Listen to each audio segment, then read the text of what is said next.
தங்கம் விலையில் கடந்த சில நாட்களாக காணப்பட்ட தொடர் சரிவுக்கு பிறகு இன்று திடீரென ஒரு மிகப்பெரிய திருப்பம் ஏற்பட்டுள்ளது. ஒரே நாளில் தங்கம் விலை 4% உயர்ந்து ஒரு அவுன்ஸ் $4,550 தொட்டுள்ளது. இந்த திடீர் மாற்றத்திற்கு முக்கிய காரணம் அமெரிக்க அதிபர் டொனால்ட் ட்ரம்ப் வெளியிட்ட அந்த ஒற்றை அறிவிப்பு தான்.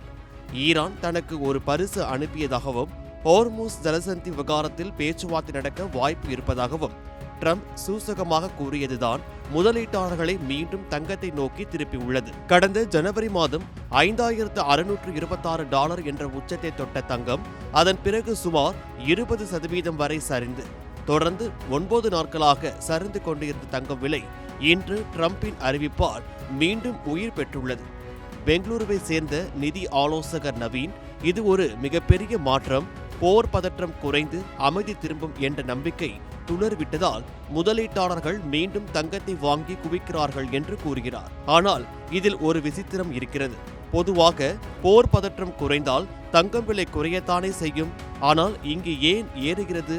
இதற்கு ஷார்ட் கவரிங் தான் முக்கிய காரணம். அதாவது விலை குறையும் என்று பந்தயம் கட்டியவர்கள் திடீரென விலை ஏறுவதை பார்த்து அவசரமாக தங்கத்தை வாங்கி குவிப்பதால் இந்த ஏற்றம் ஏற்பட்டுள்ளது.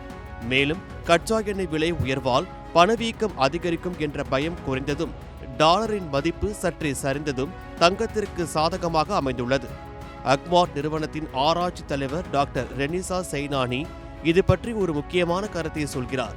தங்கம் குறுகிய காலத்தில் ஒரு ரிஸ்க் அசெட் போல செயல்பட்டாலும் நீண்ட காலத்தில் அது பாதுகாப்பான முதலீடுதான்.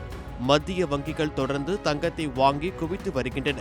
இப்போது நடப்பது வெறும் விலை திருத்தம் தானே தவிர தங்கத்தின் மவுசு குறையவில்லை என்கிறார். அடுத்ததாக தங்கம் $4,600 தாண்டினால் விலை மேலும் உயரும் என்றும், இல்லையென்றால் மீண்டும் $4,100 சரிய வாய்ப்புள்ளது என்றும் கணிக்கப்பட்டுள்ளது. எனவே முதலீட்டாளர்கள் இந்த ஏற்ற இறக்கத்தை கவனமாக கையாள வேண்டும்.